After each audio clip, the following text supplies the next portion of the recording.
بسم اللہ الرحمن الرحیم۔ حضرت ابو ہریرہ رضی اللہ تعالیٰ عنہ کہتے ہیں، رسول اللہ صلی اللہ علیہ وسلم نے فرمایا، دنیا میں ہم پیچھے آنے والے ہیں اور قیامت میں آگے ہوں گے۔ صرف اتنی بات ہے کہ انہیں یہود و نصارہ کو کتاب ہم سے پہلے دی گئی اور ہمیں ان کے بعد دی گئی۔ جمعہ کا دن وہ دن ہے جس دن اللہ تعالیٰ نے عبادت فرض کی تھی، مگر انہوں نے اس میں اختلاف کیا تو اللہ تعالیٰ نے ہمیں اس جمعہ کے دن سے نواز دیا، تو لوگ اس میں ہمارے تابع ہیں۔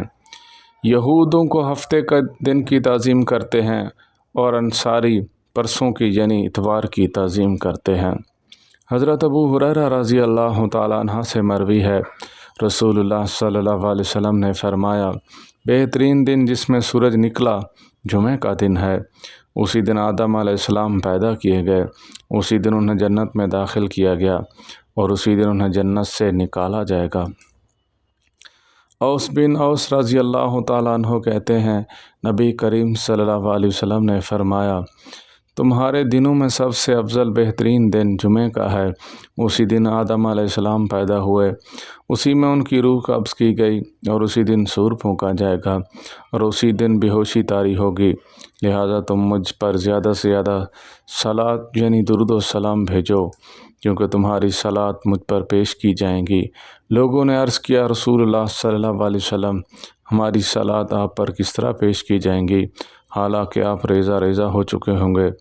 یعنی وہ کہنا چاہ رہے تھے آپ بوسیدہ ہو چکے ہوں گے۔